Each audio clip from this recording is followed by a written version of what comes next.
불평등에 대해서 수업을 시작하겠습니다. 일단 지난 시간에 수업을 들었다라는 가정하에 내용을 좀 복기하고 시작할 건데요. 다시 한번 되짚어보면서 시작하겠습니다. 일단 정의의 의미와 정의의 종류를 제가 배웠었는데요.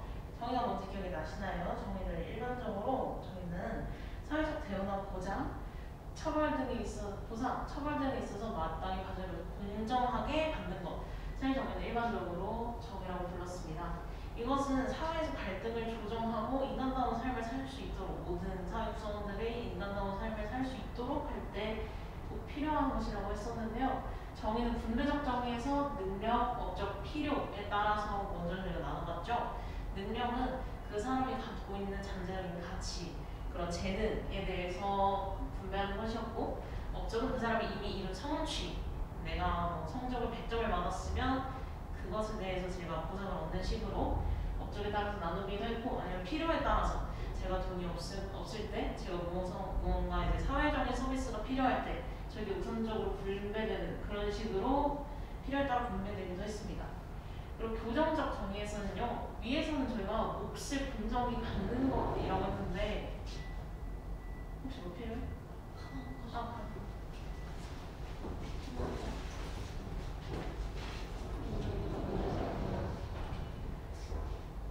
저희가 무언가를 공정하게 받는 것이라고 했는데, 무언가를 공정하게 받을 때 저희는 처벌도 공정하게 받아야 되고 보상도 공정하게 받아야 되는 거예요.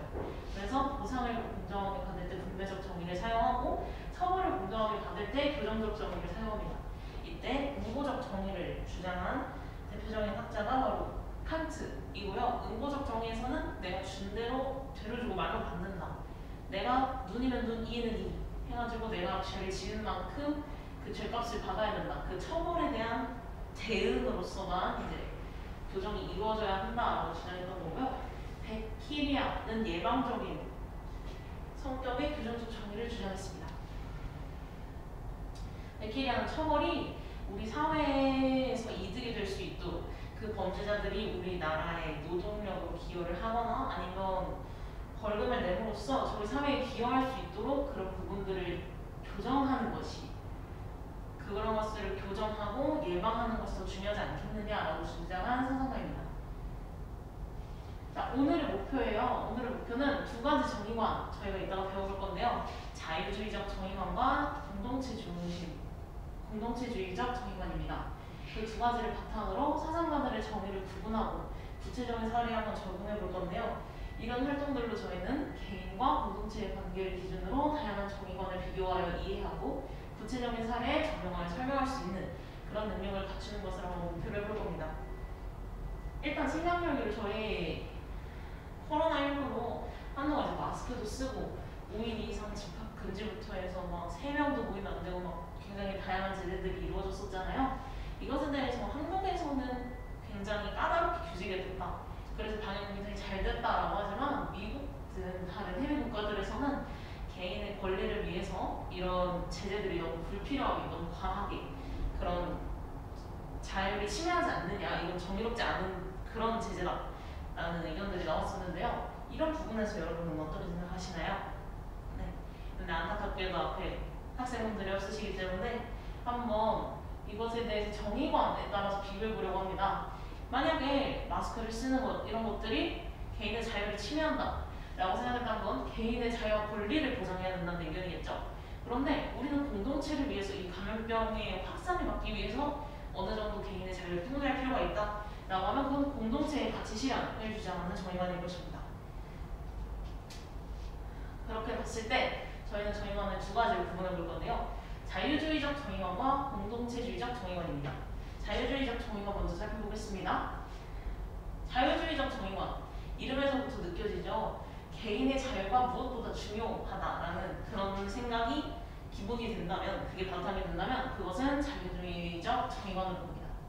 개인이 공동체와 함께 공동체의 그 전통과 속성을 계승하여 그런 것을 연관을 갖는 존재가 아니라 독립적인 존재로서 얘는 인정해줘야 된다.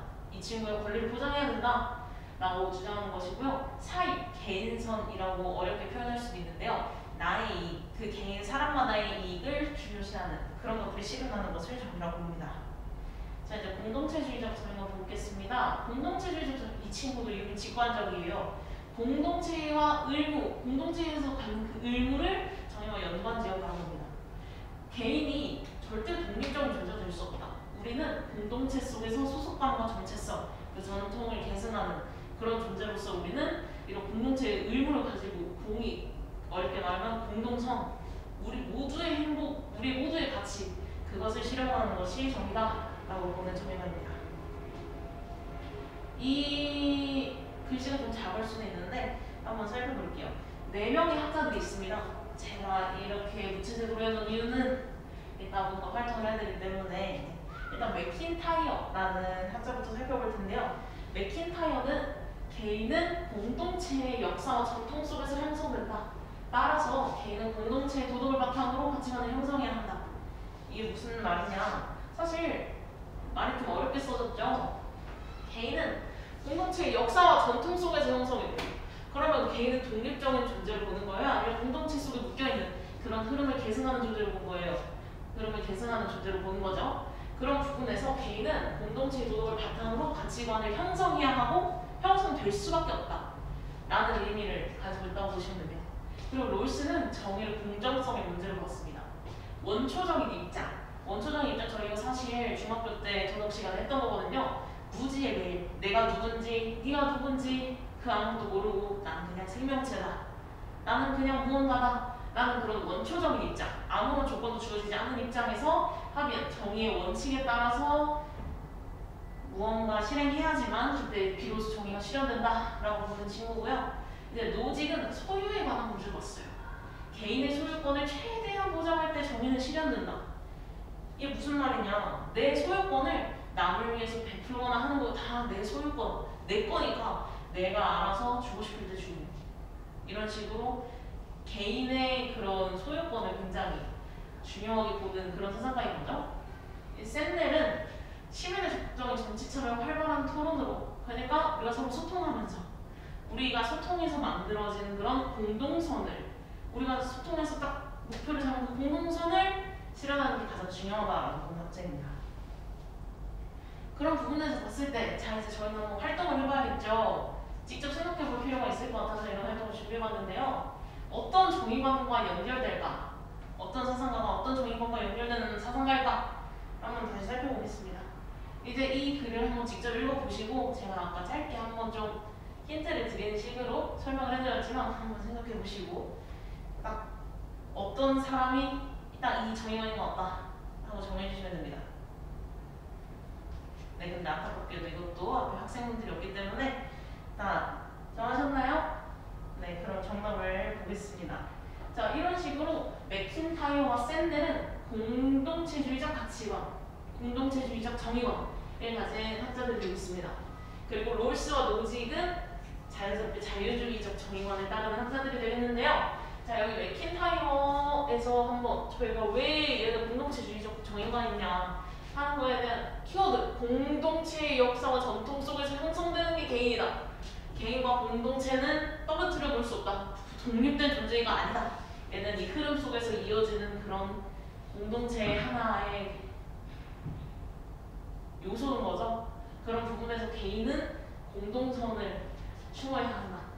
그리고 샌델은 그냥 아예 공동선이라고 나와버렸죠. 이 친구도. 저 공동선을 실현하는 게 가장 중요하다 라고 나와있기 때문에 이 둘은 공동체주의적 정의관을 가진 학자라고 볼 수 있겠고요. 롤스랑 노직 한번 볼 텐데, 이 친구가 문제입니다. 이 친구 강조된 것도 없고 얘가 왜 자유주의적 정의관이지? 싶을 텐데요. 일단 그러면 어려운 친구 냅두고 노직 먼저 볼게요. 노직은 개인의 소유권을 최대한 보장할 때 정의는 실현된다. 개인의 소유권, 개인의 소유권, 내 거, 개인의 자유, 그 소유권을 나누는 거, 그런 거 다 개인의 자유니까 개인을 최대한 보장할 때 정의는 실현된다. 자유주의적 정의관이라고 볼 수 있겠습니다. 그러면 제일 문제가 되는 친구 롤스 한번 봐야 될 것 같은데요. 아니 이 친구 공정성 문제가 나오고 원초적 입장 뭔가 중요해 보여요. 어려운 단어가 나오잖아요. 근데 정의의 원칙을 따라 이거 뭐 어떻게 구별해야 되지 싶으실 텐데, 사실 롤스에게는 정말 엄청난 한정 바닥이 심겨져 있었습니다. 롤스는요, 제 1원칙, 제 2원칙 이런 식으로 원칙을 세워서 딱 저희 법률에 대해서 좀 아시나요? 헌법 있고 그 밑에 법률 있고 딱딱딱딱 되는데 위에 거에 어긋나면 밑에 거에서는 안 되는 것처럼 제 1원칙을 충족시킨다라는 전제하에 제 2원칙을 충족시켜야 되고 제 2원칙을 충족시키는 그런 가정하에 그 다음 단계가 이루어지는 그런 사상을 가지고 있습니다. 그렇게 봤을 때 롤스의 제 1원칙이 평등한 자유의 원칙이에요. 말이 좀 어렵죠? 평등한 자유의 원칙은 모두가 다 평등하게 자유를 누릴 수 있어야 된다. 모두가 다 평등하게 그 자유를 보장받아야 된다 하는 게 평등한 자유의 원칙입니다. 그러면 이게 제 1원칙이에요. 이거를 어기는 순간 다른 밑에 거는 적용할 필요도 없이 그건 정말 정의롭지 않은 것이다 라고 정의하는 거죠. 그러면 제 1원칙에서 자유가 나와버렸으니까 얘는 자유가 짱인 거죠. 자유를 제일 중요하게 보는 그런 사상가라고 볼 수 있기 때문에 이 학자도, 이 사상가도 자유주의적 정의관을 취하고 있는 그런 사상가라고 볼 수 있겠습니다. 그리고 이제 한번 막강을 이용해서 살펴보자면 제2원칙이 공정한 기회균등의 원칙이에요. 이거는 저희가 아까 봤던 겁니다. 롤스는 정의를 공정성의 문제라고 봤죠? 그런 부분에서 공정하게, 우리가 기회를 균등하게 공정하게 가져갔을 때 우리가 원초적인 입장에서, 그러니까 내가 아무것도 아니고 너도 아무것도 아니고 그냥 난 생명체일 뿐이야. 나는 아무것도 주어진 게 없어. 나는 내가 어떻게 생겼는지, 내가 어떤 돈을 가지고 있는지, 내가 어떤 사회적 위치에 있는지 그런 거 아무것도 상관없이 나는 그냥 생명체일 뿐이야 하는 그런 원초적인 입장에서 무지에게 아무것도 모르게 되는 그런 배기를 쓰고 공정한 상황에서 기회를 균등하게 가진 상태에서 정해진 것들이 정의롭다 라고 생각했던, 그런 걸 주장했던 그런 사상가입니다. 이제 저희가 그러면은 아까 나왔던 이 4명의 사상가들의 사상을 한번 살펴봤죠? 넘어가기 전에 한 번 더 살펴보자면 맥킨타이어와 샌델, 공동체주의적 정의관이죠. 맥킨타이어는 개인이 공동체의 역사와 전통 속에서 형성된다, 그 흐름 속에 있는 그런 공동체의 하나의 요소이다. 그리고 샌델은 우리가 적극적인 정치 참여 활발한 토론으로 우리끼리 다 같이 소통해서 만들어진 공동선을 실현하는 게 가장 중요하다라고 주장했기 때문에 저희가 공동체주의적 정의관을 취하고 있는 그런 입장에 있는 사상가라고 봤고요. 롤스와 노직은 일단 롤스 제1원칙 뭐였죠? 네, 평등한 자유의 원칙 때문에 이 학자는 자유를 가장 최우선으로 보고 있는 사상가다라고 생각하는 부분에서 이제 자유주의적 정의관을 취하고 있는 것이고요. 노직은 딱 직관적으로 개인의 소유권, 내 거가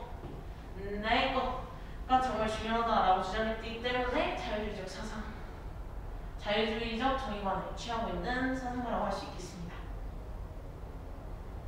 네, 그러면 이제 저희가 목표를 한번 되짚어봐야겠죠. 저희 목표 뭐였어요? 정의관 나눠서 한번 보고 사상관에 따라서 정의관 어떤 식으로 적용했는지도 보고. 근데 또 거기까지만 하면 안 되죠. 저희 철학만 하는 게 아니라 철학해야 될 거 아니에요. 진짜 실제로 저희가 실제로 생각하면서 적용해보고 질문해보고 답해보는 그런 것도 한번 해봐야겠죠. 세상과 연결하기, 정의관은 어떻게 적용될 수 있을까? 일단 교과서에 나와 있는 2가지 사례를 들고 와봤습니다.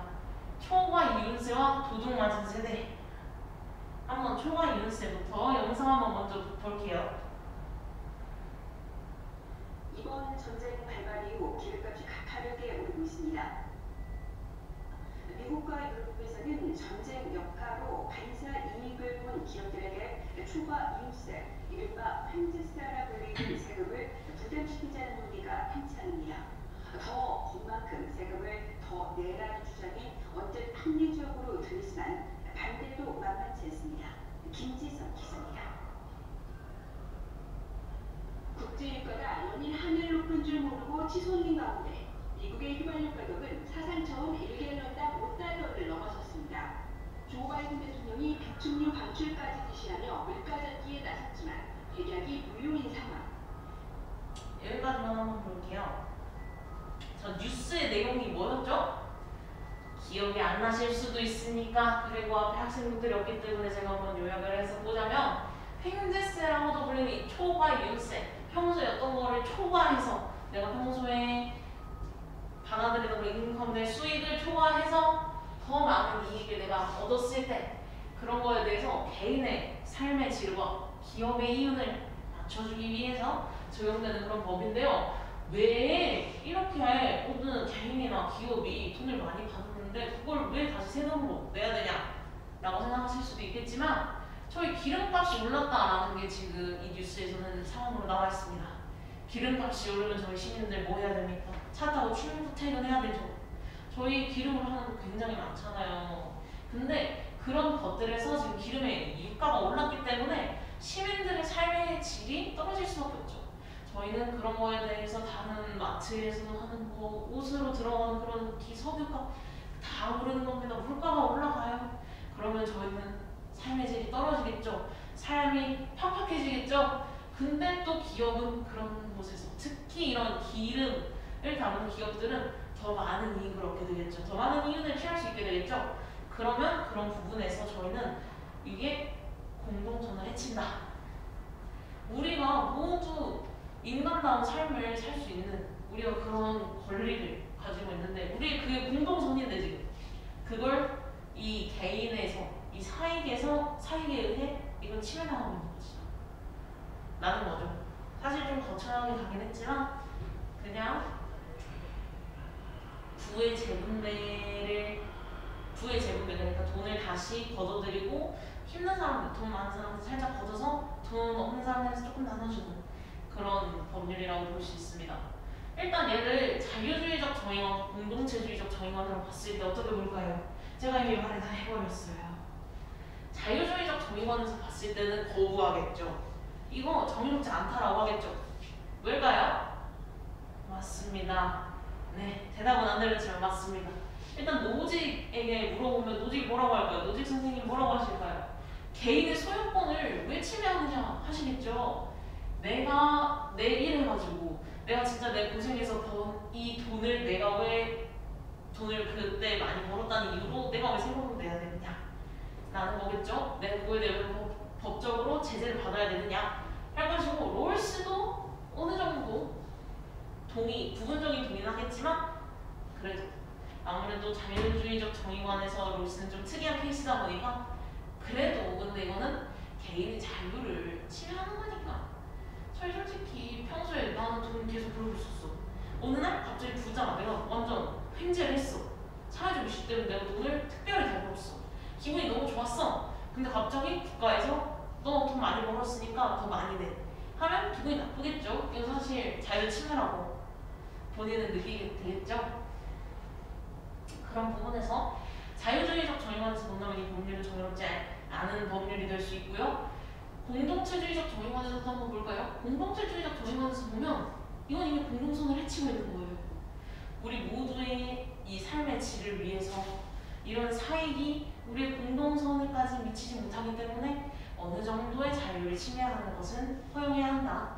그런 부분에서 시민의 삶의 질을 위해서 이 초과 이윤세, 횡재세 이거 걷어야 된다 라고 주장을 하겠죠. 다음 사례입니다. 도둑 맞은 세대. 일단 위에 그림 읽지 말아보시고 저 없다 생각하고 그만 그림 보실게요.